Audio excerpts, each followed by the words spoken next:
Hello, my name is Olivia Wan, and I am the owner of Modern Practice Solutions, a dental compliance firm.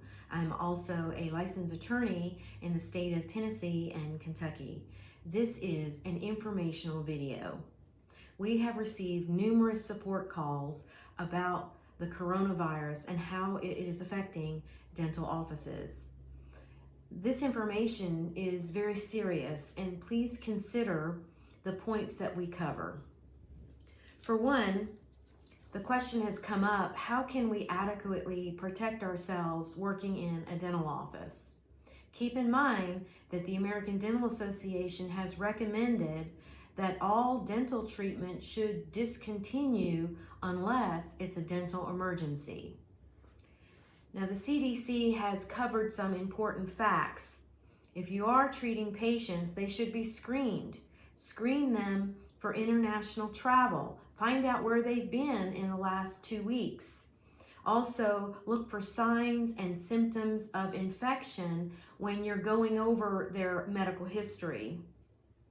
It's also encouraged that we take their temperature, and that should be part of routine assessment prior to performing dental procedures. Is that something that you already do? Make sure that the personal protective equipment you are using is appropriate for the procedures performed.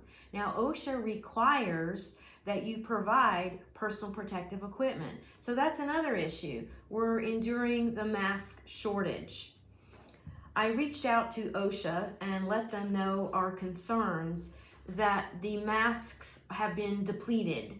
You either have a short supply left or they're on back order. What do we do? An alternative would be an N95 mask. The N95 with the filtering face piece respirator mask. Now, the problem with that is if you implement those N95s, you are required to do fit testing and a medical evaluation, and you'll need a corresponding policy in your OSHA compliance manual.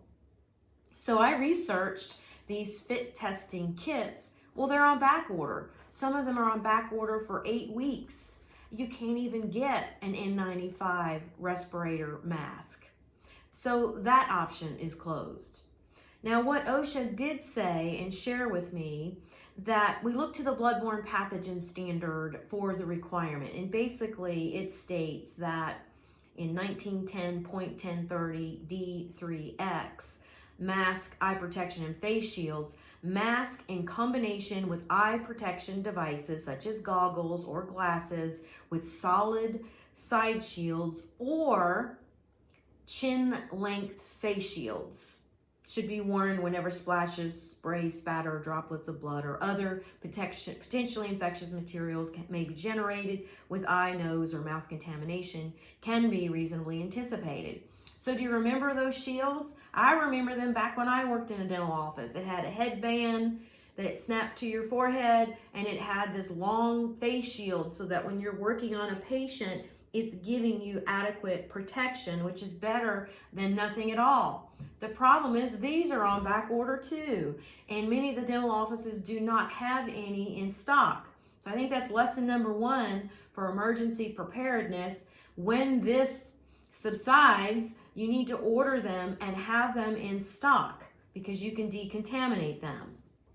Now, in light of the shortage, once again, I reached out to OSHA, and they said that, a good option that we could consider implementing is, and this is an example, I'm not promoting this product, but it's a Hobart welding face shield, clear, model 770118.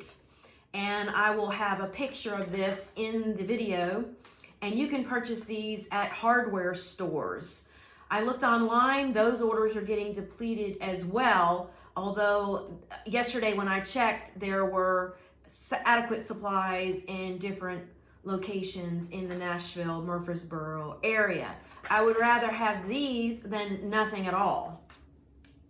Additionally, in exercising caution, use a rubber dam whenever possible to decrease exposure to infectious agents. Use high-speed evacuation for all dental procedures. producing an aerosol. That's common sense. Don't we already do that? Autoclave your hand pieces after every patient. That's already part of our infection control plan. Now here's a new one.